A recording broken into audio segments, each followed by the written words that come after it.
Hi, everybody. Welcome as you're joining us today. We're going to give you all a few minutes to get logged on. Hope everyone is having a good Friday. Some people will watch the recording of this on any day.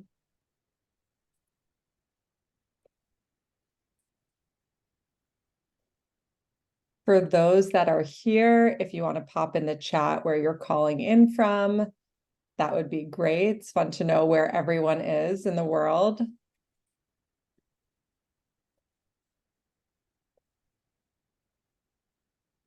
And we'll get started in just a minute.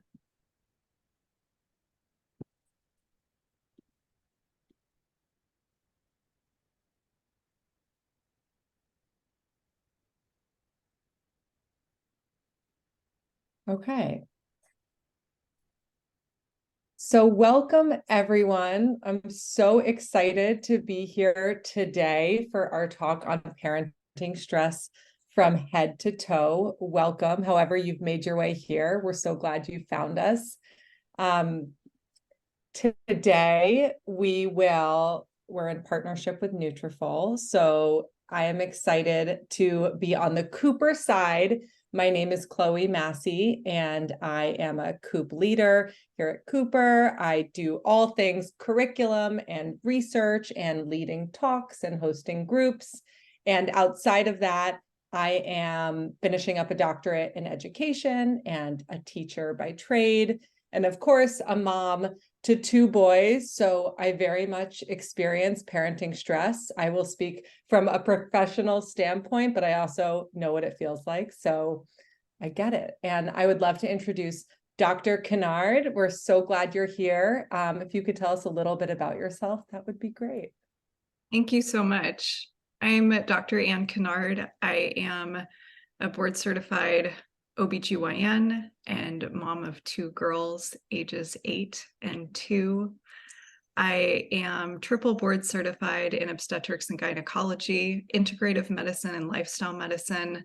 I've completed a 2-year fellowship in integrative medicine and am also a clinical herbalist, a registered yoga teacher, and I'm currently a residency program director, so teaching the next generation how to be OBGYNs.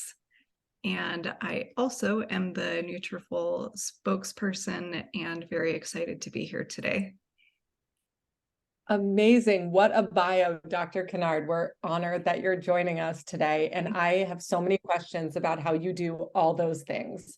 I need you to teach me your ways because the balance is impossible. But there is no balance. That's the thing.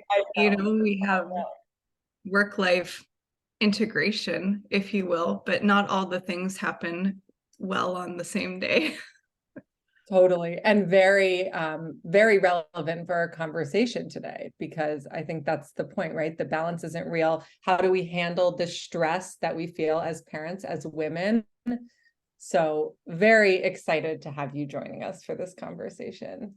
Thanks. A little bit, hopefully my slide is going to change for you guys. Okay, yep. A little bit about Nutrafol. Nutrafol is the #1 dermatologist recommended hair growth supplement brand. I'm sure you've seen them somewhere, whether it's on TikTok or Instagram or their website. Nutrafol understands that hair thinning is definitely not a one-size-fits-all experience. And all of the brand's products are physician formulated with 100% drug-free ingredients, optimized for different biospecific needs, lifestyles, and life stages, such as postpartum, which might be very relevant for many of us today. Nutrafol's mission is to help women grow into the best version of themselves by supporting them with products and resources and community, which we at Cooper feel so strongly about too, through every stage of their hair health journey. So at the end, I will make sure you all know where you can find Nutrafol on the internet and on social media as well. And Cooper, for those of you that are new to Cooper, Welcome. So glad you're here. We are a virtual parenting community. We think of ourselves as your parenting lifeline. So, we were never meant to raise our children in isolation, yet here we are. So we hope to be the village that you all need. We are going to talk about in Cooper the ways that your children are developing and the daily struggles. We're membership based. So in a membership, you'll have curated group sessions. You'll also have live weekly parenting coaching opportunities through our office hours. We have ways to connect with the broader Cooper community through a group WhatsApp, and then a big library of on-demand resources. And of course, wonderful talks like the ones today with Nutrafol. So here's our roadmap for today. We are going to be talking all things parenting stress. So we'll talk about the identity shifts in parenthood, wherever you are in your parenthood journey. We'll talk about guilt and loneliness, what parenting stress is and why it happens. Hint, a lot of it has to do with expectations that we have for ourselves. We'll talk a bit about attachment and parenting styles.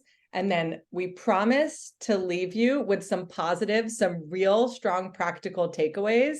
So you don't leave. I know the topics look like they're a little down, but we're going to talk about it. And then we're going to move you into something that feels productive and helpful, because this is very real for all of us. And we'll definitely have time for questions at the end as well. So let's talk motherhood. We know that when we become parents, when we become mothers, our identity changes in multiple ways. And it makes sense, of course, because our focus goes from ourself. Maybe if you had a pet before you became a human parent, maybe your focus was on you and your pet, but your focus goes to your child. And so there are psychological changes that happen after your child's born, right? Now, if you think about what your identity was before becoming a parent, it was likely largely influenced by your career or your extracurricular interests, or maybe your racial or ethnic identity. And then after parenthood, there's renegotiating that happens, not to mention that being a parent becomes an identity in itself, right? So for women, the research shows that the shift in identity to becoming a parent can lead to feelings of guilt and stress. We're going to get into all of that. What we know from the research is that actually mothers and fathers face an identity shift when they become parents, but the societal pressure specifically on mothers contributes to this additional source of stress. We're going to get more into that. It's so true. Where like they say you're supposed to work like you don't have kids, and mother like you don't have a job. And it's just such a big shift for your heart to live outside of your body, And I tell patients all the time, postpartum is forever, like Yeah. we are permanently changed. I'm so glad you say that, because I feel that, but hearing that from a medical professional makes me feel so much better, because I feel that postpartum is forever. It is. I have a shirt that says it. Like, I feel that so deeply. Wow. Okay. Note to self, must buy that after this so I can parade around wearing it. I love that.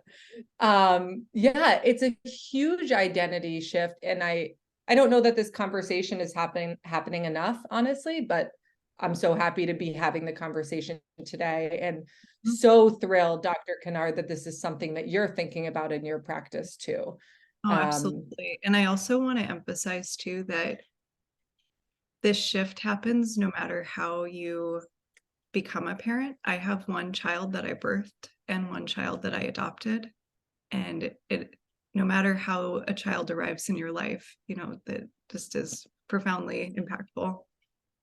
Yes. Yes. Thank you. And actually, that's a perfect segue, because in a moment, I want to talk about some of the changes that happen in the brain after becoming a parent. And it's not just specific to mothers who birth the baby, right? So it's becoming a parent in general. Yeah. Honestly, you could probably speak better to those changes in the brain, but I'll be quick about it. But before I get into that, there are also relational changes that happen in this identity shift that we're talking about.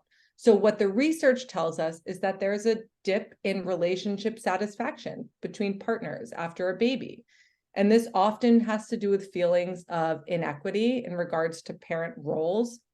And this is something that doesn't go away. It's an ongoing conversation as our kids age and responsibilities change.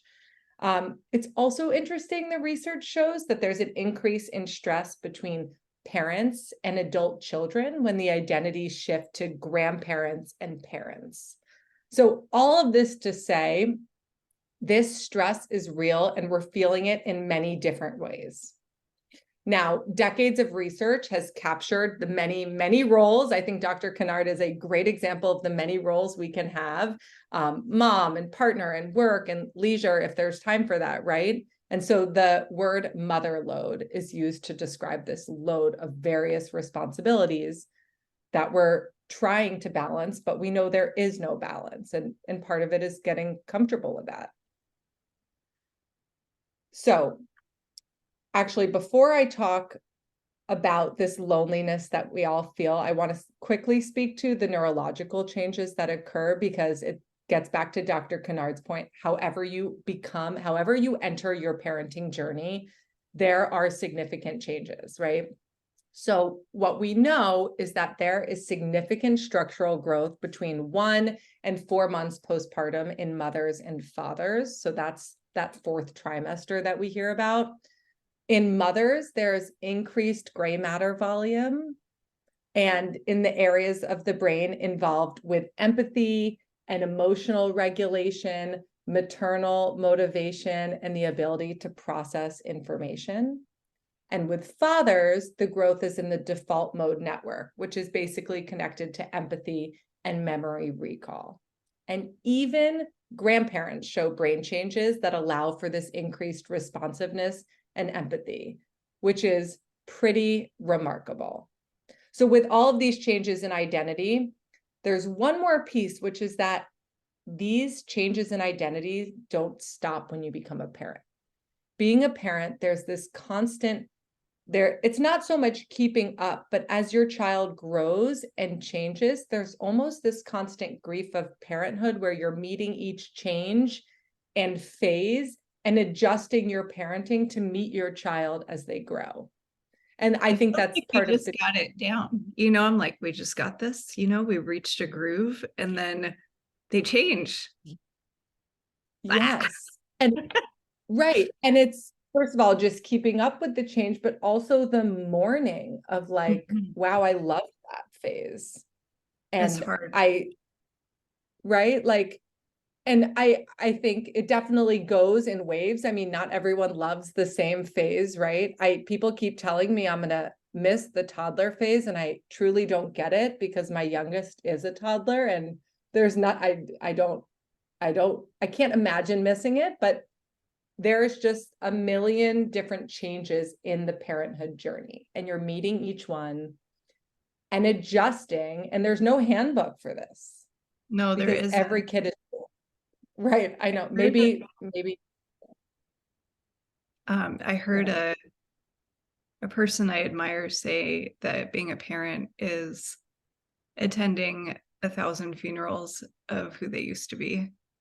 And I found that, or she said that to me as I was weeping as I put away the last size shoes, like it's so hard to pack away like some of those things, and Yeah. and it just is true. And it also is a privileged viewpoint, because I have children that are healthy and will, presumably continue to go on. Yeah. Really, no one talks about that there is a certain grief with letting go of ages and stages. Totally.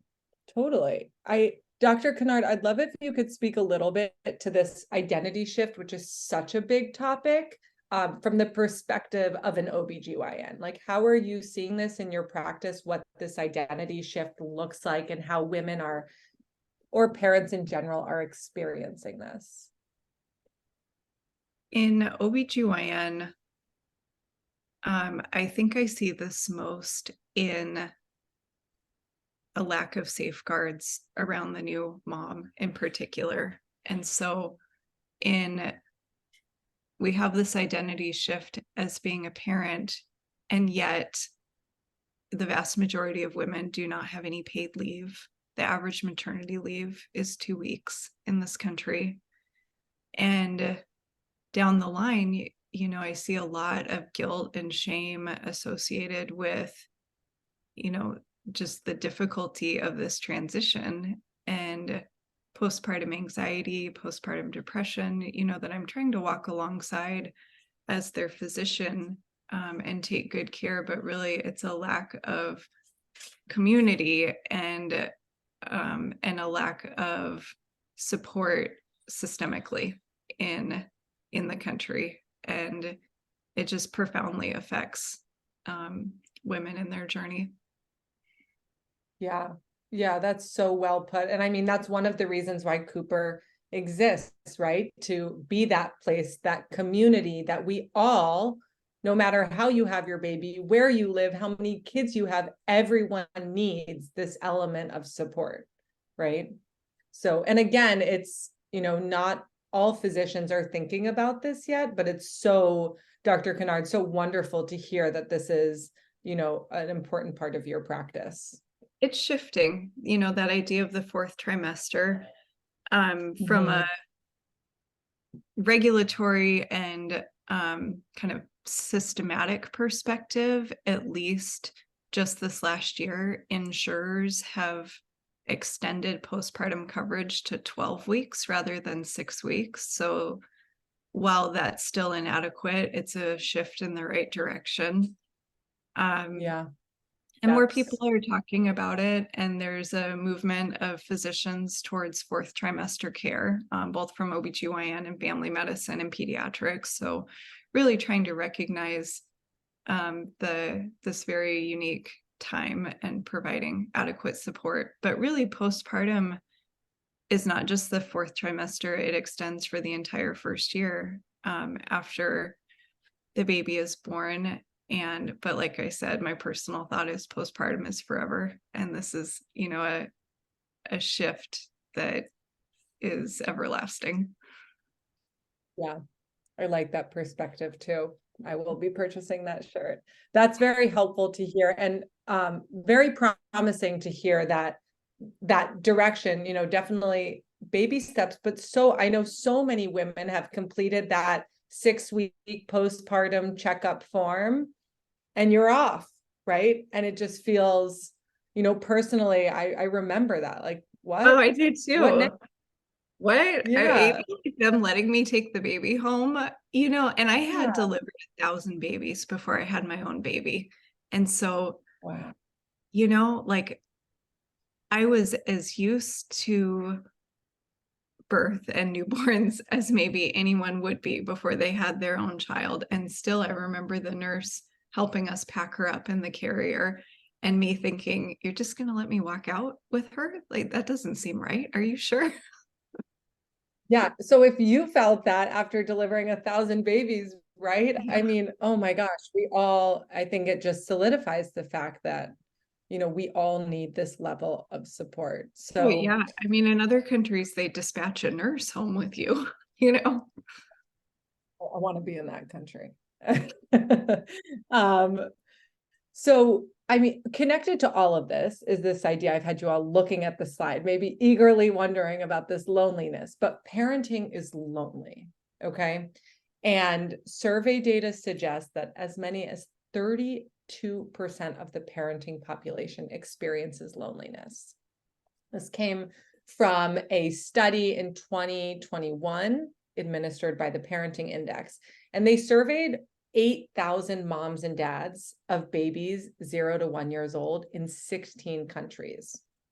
This is a huge percent of parents feeling lonely. And what researchers are calling this current style of parenting, as they're calling it a parenting in crisis, because parents are parenting alone, without extended family and without support groups, which makes it so much harder, right? So as a parent, you are often expected to do it all and make it look easy. And I would take it one step further and say, as a woman, as a mother, you're expected to do it all and make it look easy with a smile on your face. But the truth is that modern life has caused us to lose this village. And many of us feel more alone in our day-to-day than ever. But we also feel this intense pressure to do it all. We'll get into why we feel that pressure and sort of what's causing it in a little bit. So mothers specifically feel this combination of guilt and loneliness, right? Now, the US, and this speaks to what Dr. Kennard was saying earlier, scores the lowest on parent satisfaction. And that has to do with the fact that we have the least amount of parental support in our workplace and communities, right? So all of this leads to feelings of mom guilt. And I hear all the time from women, from moms saying, I feel this guilt, right? Like it's new. I feel it as a parent. I never used to feel this. Mom guilt is real. And it is the feeling that you should be doing more than what you're doing, or that you're not good enough. And what a survey of millennial parents revealed was that millennials are the first generation to believe that there's this like right way to parent, which is so interesting because expectations of our roles are continuing to increase just as our social supports are decreasing. And it's a whole lot of pressure to feel. So there's this constant tension that I think so many of us can relate to, right? Between meeting the expectations around being a mom. I know for myself, like the post I saw on Instagram that made me feel bad about the lunch I packed that doesn't look cute, right? And our own individual abilities as a mom. What am I capable of? What can I do in my life that's right for me and right for my family? And all of this leads to feelings of conflict and guilt. And I just want to be clear that whether you are working out of the home or you're a stay-at-home mom, this guilt is felt by all moms. It is not just working moms. Every mom is feeling some element of this. And it has to do with this just immense sense of responsibility and high standards. What does it look like to be a good mom? And by the way, if it's not clear, but parents are more stressed today than they've ever been in previous decades. Like our parents never felt this pressure to like parent as a verb. They were parenting, right? They were parenting to keep us alive. That was parenting.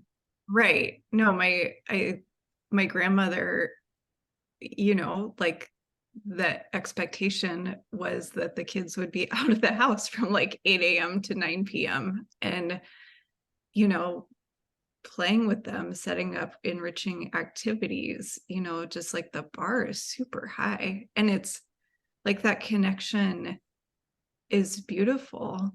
And, there's just a lot of demands on our time and attention and bandwidth. And a lot of us are the primary parent and also the primary breadwinner. That's not unusual these days. And we were told that we could do it all. And, here we are. Here we are. Yeah.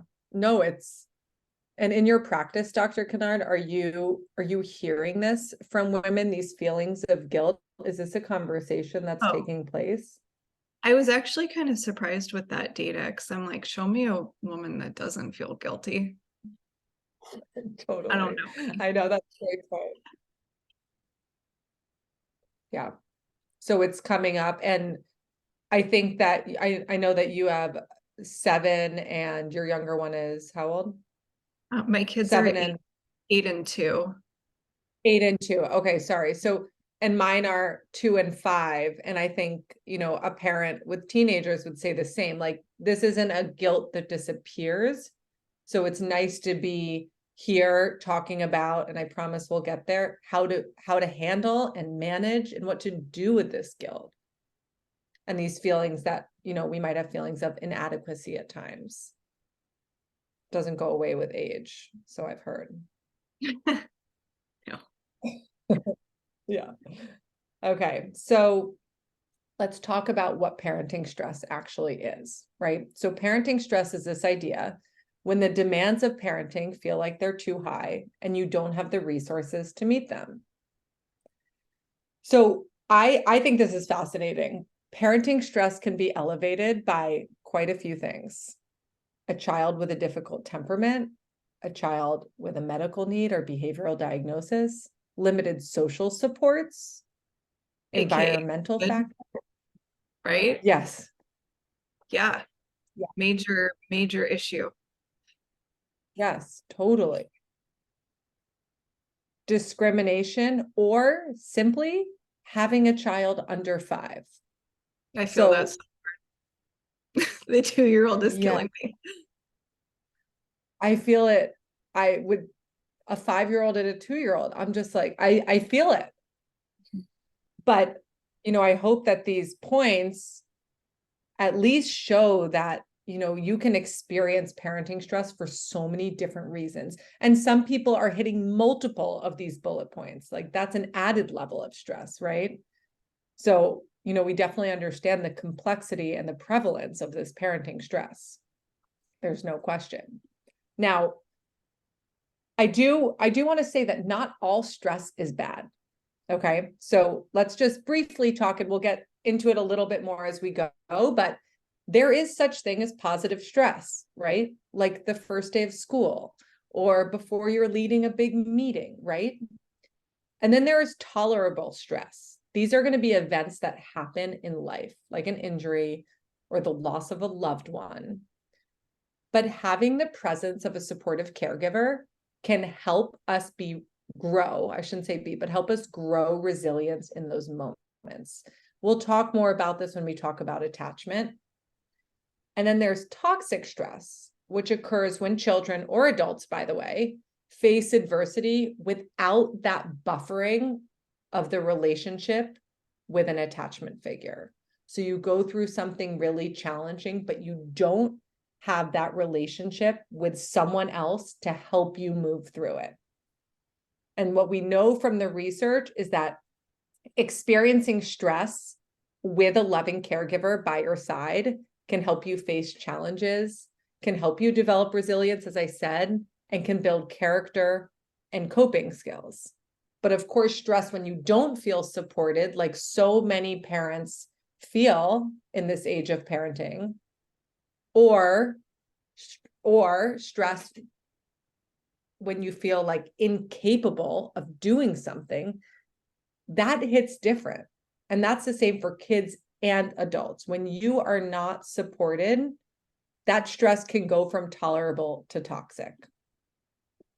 So with that, before we get into the impact on parenting, Dr. Kennard, I would love if you could talk about, from your field, the effects of stress on the body, what that looks like. Yeah. Stress in the body, like you said, I'm referring to prolonged chronic bad stress that is not alleviated by usual mechanisms. Really, what doesn't it do? On a hormonal basis, it's increasing cortisol, which is the stress hormone. That's okay if that happens once in a while, but persistently elevated levels of cortisol disrupts sleep, disrupts immune function. You may notice when you're stressed, you get sick more, worsens chronic illness, especially things like autoimmune disease. And the lack of deep restorative sleep also has its own impact. None of us are at our best when we haven't rested well. It increases long-term health effects, things like dementia, cardiovascular disease, even risk of cancers. And I don't say this to scare you, but just to highlight that stress is one of the most important determinants of healthy living, healthy aging. And also to highlight, to your point of having a caregiver, that actually, when you look at the blue zone research, there's a cool documentary on Netflix right now. But this is a study of areas of the world that people routinely live well past 100 years old, with good longevity and health. And the number one predictor of people that live long, healthy lives is actually positive social connection. It's not nutrition, exercise, things that we think about. It is positive, healthy relationships, as a stress mitigator and connection. And that was really surprising for me, honestly, because we do have so much focus on lifestyle choices in terms of healthy living. But it emphasizes that stress management, resilience, and positive social connections are just irreplaceable elements in living well. Yeah. And we're going to talk, I mean, the importance of adult friendships and the impact on happiness. I mean, there's some really compelling data there too. I find that so fascinating to know, and it makes so much sense that those connections can be what fuel us. And there's so much out there about all the things we can do to take care of ourselves, which we should still do. But knowing that connections are that important is, again, I think that's why we're here, right? Building community and providing a safe space for these conversations. And what about to be on brand with Nutrafol, can you talk a little bit about the physical and emotional stressors and how they impact hair? I know, like, personally, postpartum, I mean, I have so many questions. I'd take that offline, but can you talk a little bit about that? Yeah, absolutely. So in terms of hair in particular, those of you that have birthed children are probably familiar with the telogen effluvium event, which is the gobs of hair that you pull out postpartum. And again, like, even as an obstetrician, when that happened to me, I thought, oh my gosh, this can't be normal. It just is really shocking. But what a lot of people don't know is that same event can happen with stress, and stressful events can increase hair shedding. And so mitigating stress, but also providing the body with the building blocks to regrow that hair and increase physiologic resilience through anti-inflammatories, use of adaptogens, etc., is key, as well as, hopefully reducing stress and improving resiliency as well. You see that too in impacts to skin. For a lot of people, the gut also, if they're stressed, that's kind of the first thing to go. Chronic headaches. And it just is one of those things that lifestyle is key, but also within that, targeted use of supplements, foods. For me, I really am interested too in seasonal eating, like it's fall, it's time to have some warm drinks, and all of that as an impact on physiologic resiliency. Yeah, amazing. I mean, there's so much, maybe you have some advice, because there's so much that we could do. I know as a mother, like, I want to be healthy for my kids and for my family, and I want to feel good. And we'll get to more takeaways, but where should we start because there's so many things that we can do. Like, if you had to tell us like 3 things, practical things to focus on that we could take away, because I'm like, in my head right now, I'm like, supplements and like eating, I want a seasonal eat, of course. Like, yeah, what feels like something that we could put into action if you were going to suggest? Nobody will like this answer, but the number one thing is going to be deep restorative sleep. And part of that, I think, is leaving your phone somewhere that you are not from at least 9 p.m. to 8 a.m. And which not only changes the architecture of the sleep to not have that blue light right before bed and that input, but mental health. You talked about comparison and guilt, and that alone will help increase sleep and mental resilience. So that is my number one. Another one is regular meals. I find as a mom, I feed my kids, and I think we have eaten. Yes. You mean Or those just bites of Annie's mac and cheese at the stove don't count as a yes, meal? That's me. yes, Like, yes, exactly. Like, or like eating their leftovers. I'm like, no, like I deserve my own piece of pizza, you know? But having regular meals in ancient medicine traditions like traditional Chinese medicine and Ayurveda, rhythmicity equals resiliency, right? And so eating regular meals, having a regular sleep schedule, all of these form the foundation of health. So regular meals, and I would include within that a whole food, plant predominant style diet within that, decreasing added sugars, packaged processed foods, fried foods, etc.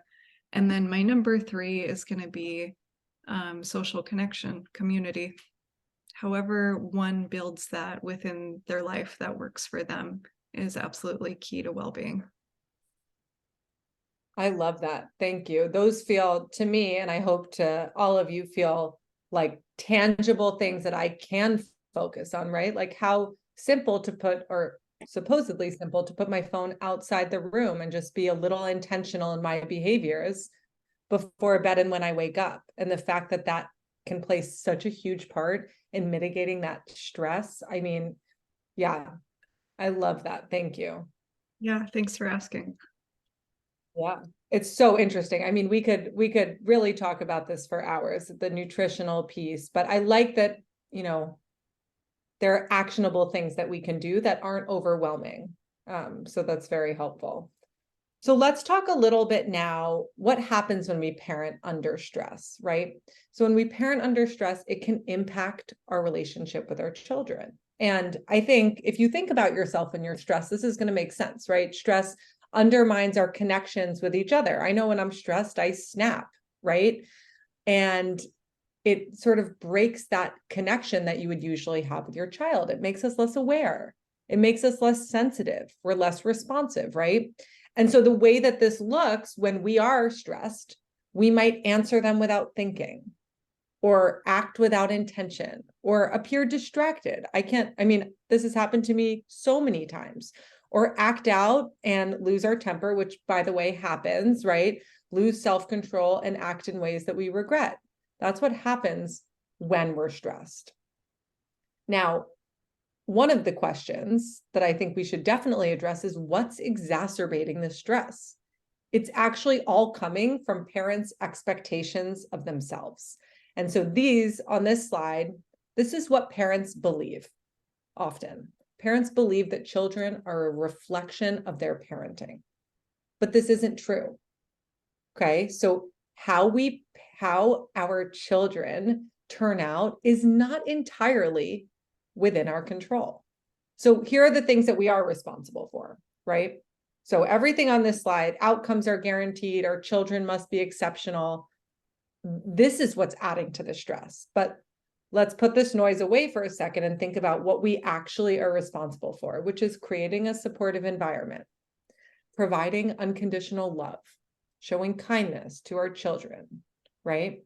Teaching our children how to live and to work in a society.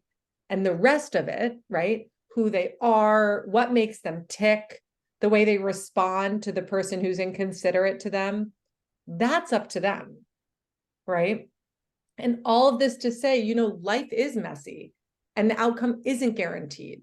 And we know this, right? Because you can be kind to someone and they can snap at you, and you can work hard and unfortunately you can still get fired, right? So we are teaching our children how to navigate the messiness of this, but we're not teaching them to avoid it.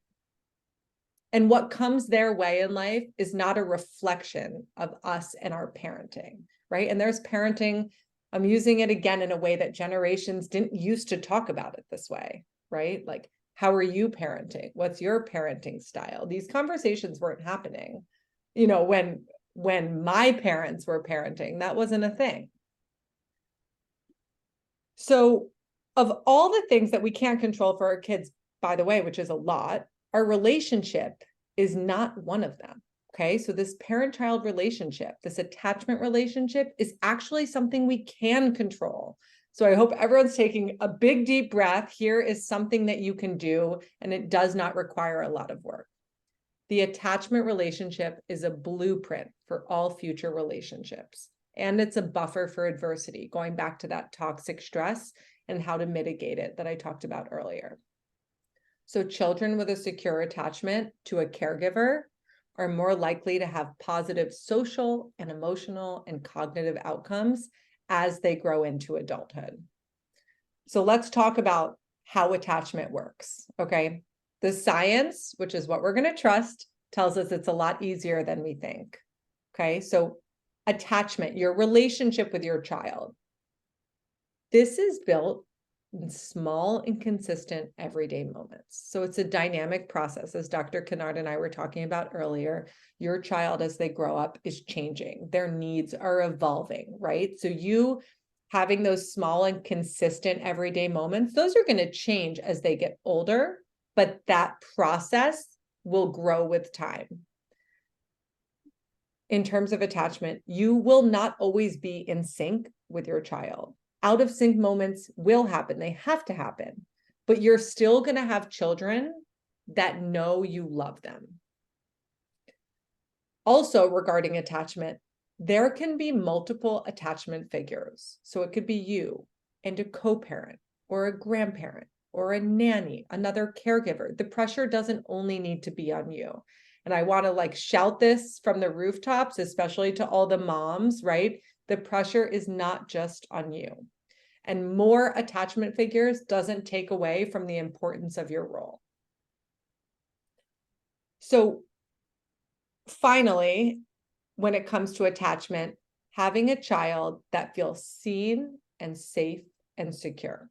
So this is our goal as parents when we're fostering this attachment relationship. We want our children to feel seen for who they are. Those of us that have more than one kid know that just because we have two kids in the same house doesn't mean they're similar, right?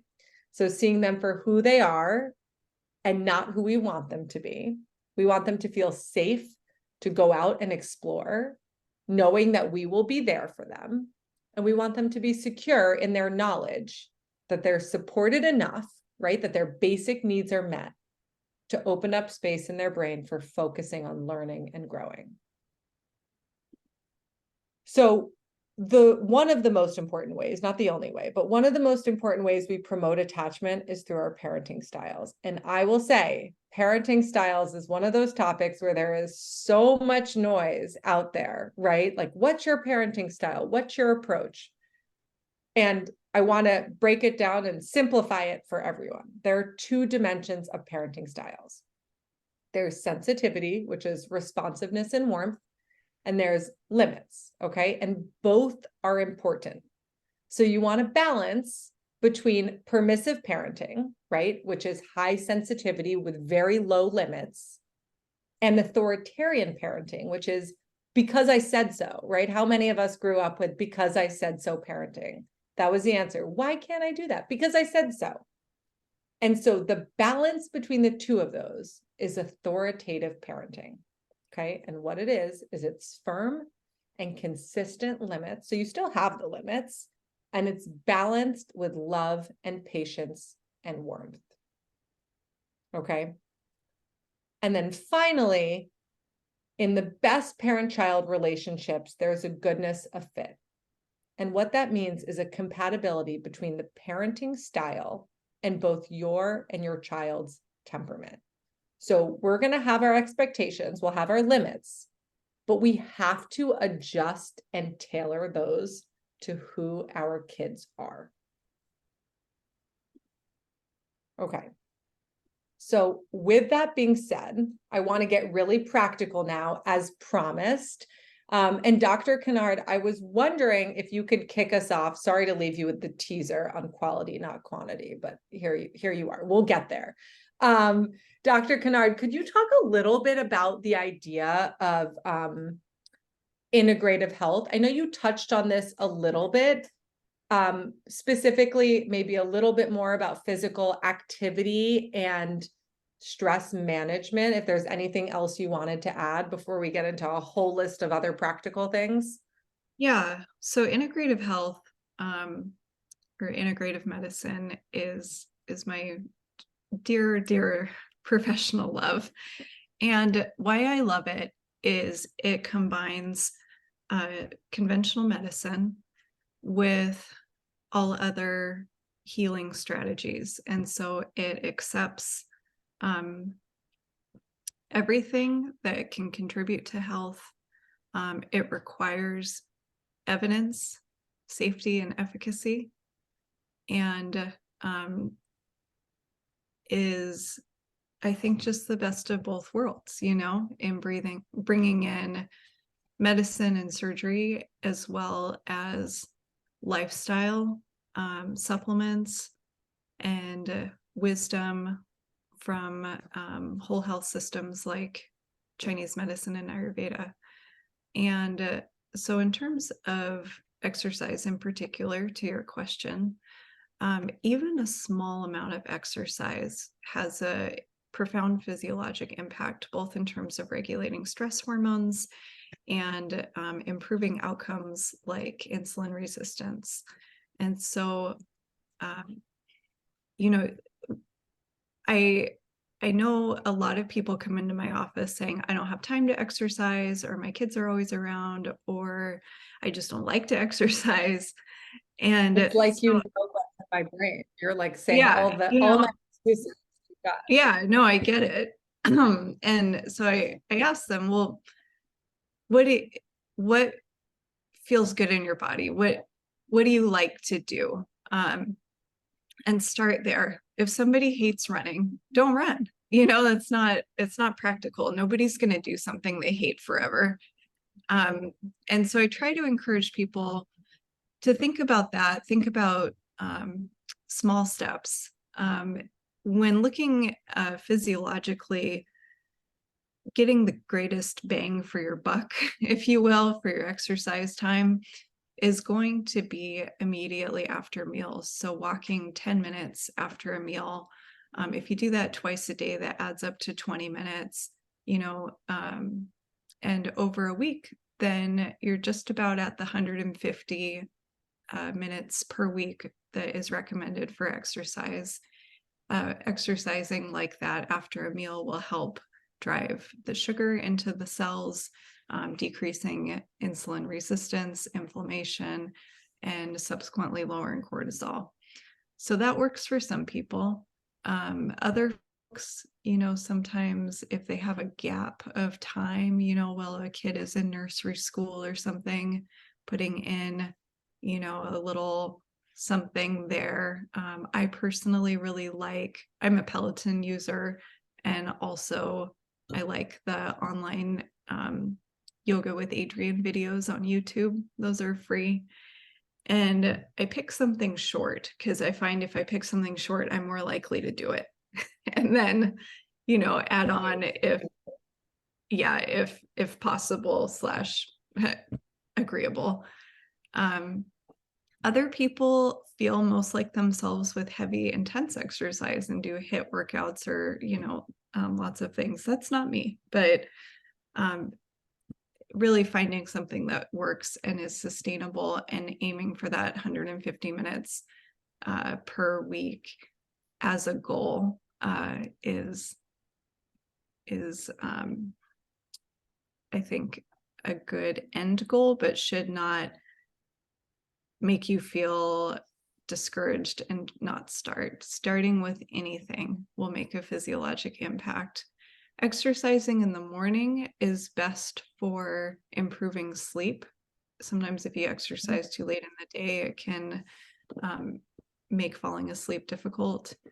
And getting morning sunlight is key for good sleep. So if you are an outdoor exerciser, getting that in the morning would be ideal in terms of just getting the best impact in terms of melatonin production, quality sleep, and cortisol reduction in your day. Amazing. So many great takeaways in there. I'm walking away with don't eat lunch at your desk and then stay sitting afterwards, which is what I do. That's like get outside, eat some lunch and get outside for even 10 minutes. Walk the dog. Yeah, it doesn't need to be a big commitment. Just Yeah, that 10. no, I like the small amount of time. It feels doable. It's like that's what I like so much about your suggestions. Like they feel manageable. And I hope that is a takeaway for everyone. Anyone who's listening, a busy mom, a busy parent experiencing stress. So a couple more practical things. Focus on quality time and not quantity time. I love this one. Focus on making your time with your kids quality, but do not worry about it being a large amount of time every day. You don't need to spend all of your time with your kids to achieve that quality time. Okay, so research shows that as little as 20 minutes a day of full child-focused attention supports secure attachment. And if you're someone who loves a schedule and a calendar like I do, schedule time for your child the way you would for others, right? If I have a meeting, I'm going to be there. If I schedule time for my kid, I'm going to be there. So if that's something that works for you, not everyone is as obsessed with their calendar as I am, but that's one thing. Okay. Turn off what isn't helping and find what does. So try and identify what's causing the stress and guilt. Maybe it's after you leave work and you're rushing home to make it to dinner. Maybe it's while you're waiting in the pickup line and you've done a long scroll on Instagram and you realize your house doesn't have enough Halloween decorations and you feel like the worst, which just happened to me yesterday, right? Maybe it's when you go to dinner and with friends and you miss bedtime. So figure out what isn't working, okay? And it's going to be different for all of us. And it's important to address these feelings so you don't continue to feel like you're not good enough. When you lose it, because we all do, it's going to happen. If it hasn't happened, please tell me what you're doing, because we all lose it, right? But lose it and forgive yourself. Recognize that you're only human, okay? Give yourself grace afterwards to understand why you lost it, to reflect and learn from it. Remember, there's no perfect way to parent, and none of us are perfect. There's no such thing. Repair is key too, because that's a key life skill, right? And so, the other day I was real crabby with my 8-year-old, and like the ability to come to her and say, I was really crabby and I'm sorry about that. And, I will try to not do that again this week, or, whatever it is, like that is an important life skill for children to see and learn. Completely, and connected to attachment in that relationship, right? The ability to repair. Because like I said, it's not a bond like super glue. And repairing, I mean, it goes beyond our children, right? Our friendships and our partners and our parents, right? So we talked about how we can't control the outcomes for our children, right? But there are certain things that you can control. So control the parts you can, if that makes you feel good, right? Who's going where? Making lists, managing mealtime, right? There are certain things you can control. And then there are certain things you need to let go. Okay. B+ work, my friends. Okay. Not everything has to be A+ work. Yeah. Oh, I've settled for I settle for like a C- a lot. So Yeah, yes, no, I think that's being great. like lazy about some things and really good at others, just defining priorities. My daughter's lunches are not going to be, the most beautiful in the class. I was just gonna say, lunch is not, it's not where I shine, but my kids eat lunch, get a meal, and they eat it. It's not, it doesn't have the cute note. And if you do the cute note, right, and that's something you care about, then that is great. But I just know that I show up in other areas, like my strengths are in other areas. And it is something I've had to let go. And every once in a while, that guilt sort of trickles back in. Like, why can't you make that little box of lunch look better with colorful snacks cut up nicely, you know? But it's important to know, you know, to prioritize where you want your effort to go. And sometimes you just have to say, this is good enough. And good enough is where I am today. Good Good enough enough is is where I'm. It's where I always am. Having a parental growth mindset. So, you know, there's a lot of research out there on growth mindset, and chances are if your kids are school age, they're hearing growth mindset and fixed mindset in their school setting, right? But just remember that you are capable of growing and improving. You get to start again every day. Okay. That's the great news about parenting. You get to wake up and start over. Okay. So don't blame yourself. Just take those hard moments as lessons and an opportunity to tweak it and try again.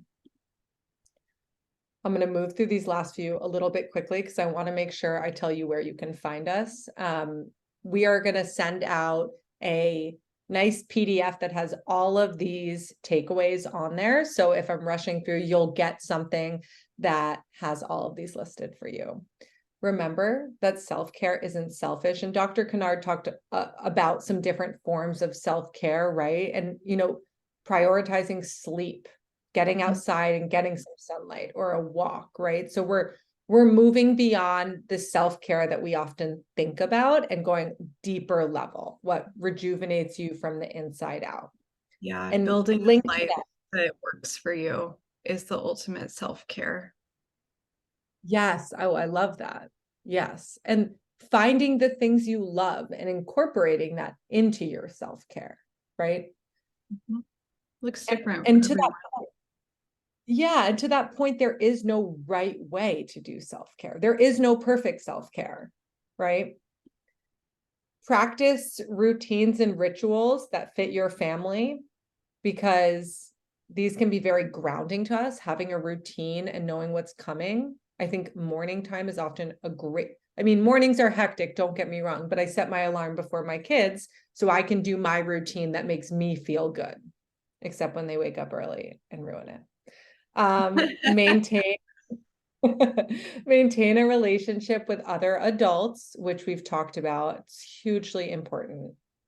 Can I go back And to the final, routines? Because I just think yeah, that is under talked about in life in general and parenting. And when you look at cultures across the globe, they're anchored in ritual and routine and ceremony. And it's incredibly grounding for humans to have these things.